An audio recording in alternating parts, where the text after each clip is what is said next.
In 2018, I opened up many of the 2K sports games from 2003 to 2005, those sports years, for the PlayStation 2. I opened up the ESPN NFL games, NFL 2K3, ESPN NFL Football, and NFL 2K5, and compared those against their Madden counterparts. I did the same thing with the NBA games, comparing those against NBA Live, and also the college hoops games, and pitted those against the March Madness games. In the process, I also opened up the 2K baseball games, including World Series Baseball 2K3, and you'll see why I'm showing this one in just a moment, and that is Jason Giambi on the cover. I also opened up ESPN Major League Baseball and MLB 2K5. This, of course, was significant because it was the first game to have the ESPN partnership that Sega Sports had signed on with, and while the presentation was quite good, this game was average to slightly above average in terms of gameplay. Now, Electronic Arts was not sitting on its laurels. It had a very successful baseball series of its own with Triple Play Baseball that had started all the way back in the mid-90s on the Sega Genesis before moving to the Sony PlayStation with Triple Play 97 and having a pretty successful run through the PlayStation era. Unfortunately, after a couple of Triple Play games for the PS2, which really didn't fare all that well, EA decided that it was time for a change.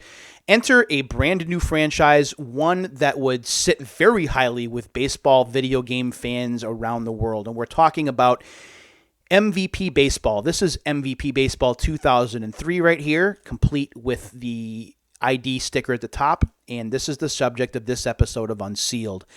The MVP Baseball games are very, very beloved. And interestingly enough, just like the NFL 2K series for the PS2, kind of got cut short before the game could really, or the series could really take off. And we'll talk about that here in just a moment.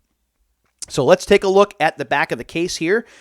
The classic duel, and you can actually see the pitcher versus batter interface there, complete with hot and cold zones in the strike zone.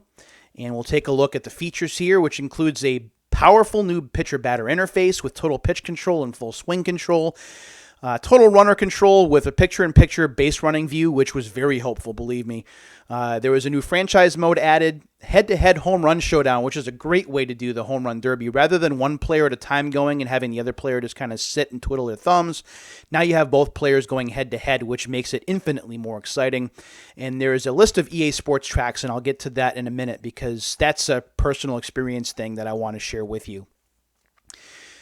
So MVP Baseball 2003 was the first in the series. There would be two other MVP Baseball games with the Major League license that would follow.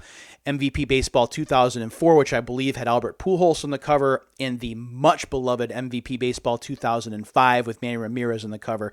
Many consider MVP Baseball 2005 to be one of the best video game versions of baseball, I should say, of all time. Now, granted, the show, MLB The Show, wound up becoming one of the biggest baseball franchises ever. But it's funny how that kind of worked out because Sony was able to work through a little bit of a loophole in a exclusive licensing agreement that Take-Two Interactive had struck with Major League Baseball. That eventually ended the MVP Baseball series for EA. This happened after MVP Baseball 2005. Take-Two went into that agreement, that exclusive agreement with Major League Baseball.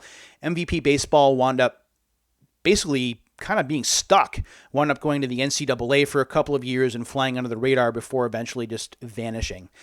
Now, the loophole in that agreement is that Take-Two was the exclusive third-party licensee for Major League Baseball. That meant that Microsoft, Nintendo, and Sony were able to make their own baseball games if they so chose. Microsoft, I believe, did Inside Pitch for the Xbox. Nintendo had the Griffey license, but it really didn't run with it after the Griffey games for the 64.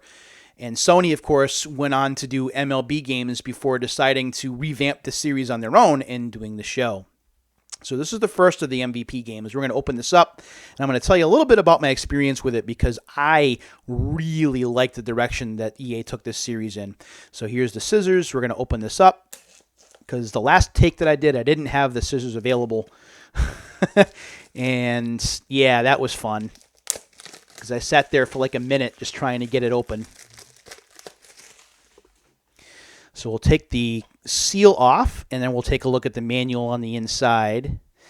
Let's see. This always takes me the longest. And it is kind of a sticky day here in New England, so my fingers don't have a lot of tack on them. You know what we're going to do? We're going to just open this up like this. There we go. So when we open up the case, we see MVP Baseball, the manual, and the disc on the other side there.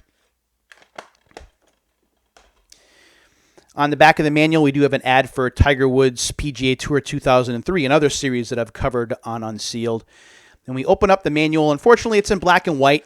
There is not a lot to see. There's a lot of words here. There are a couple of screenshots. And what's interesting, do we have a list on the back? I don't think we do. That's too bad. Usually you get credits, music credits, and I want to talk about that. But this game is awesome. If you haven't played any of the MVP games, obviously MVP 2005 is the one you want to go with if you can. That's available for the PlayStation 2, the original Xbox, and even the GameCube. But if you find this, it's relatively cheap and has a lot of the basic concepts. And it's interesting to see where the series started and then to see where it progressed through 2004 and then into 2005. Now, one of my favorite memories of MVP Baseball 2003 isn't just the game.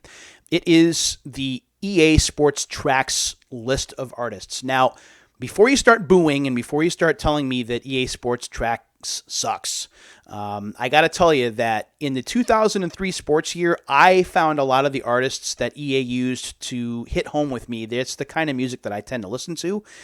And you had music from Sum 41, Taproot, the Xyz, the Donnas, and also there's a band that debuted on here on this particular game that wound up hitting it pretty big in the rock scene. You might have heard of a band called Shinedown before.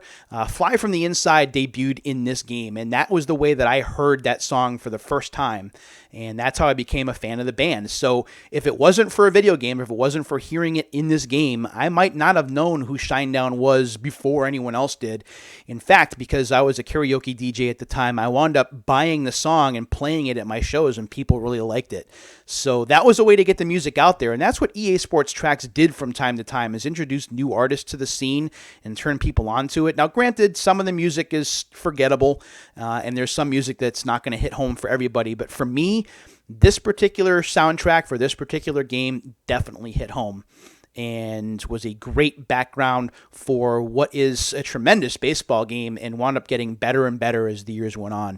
Unfortunately, my ability to find 2004 and 2005 at a relatively cheap price point has not come through, but if I do wind up getting those, we'll definitely cover those on future episodes of Unsealed. So that's a look at MVP Baseball 2003. It is a fully featured, pretty awesome baseball game that gave rise to a series that catapulted to the top before eventually being taken down by the same kind of thing that took down NFL 2K. So it's pretty ironic how that all worked out. If you've played MVP Baseball, or if you have any opinions on baseball games in general, you can go ahead and feel free to leave those in the comments below.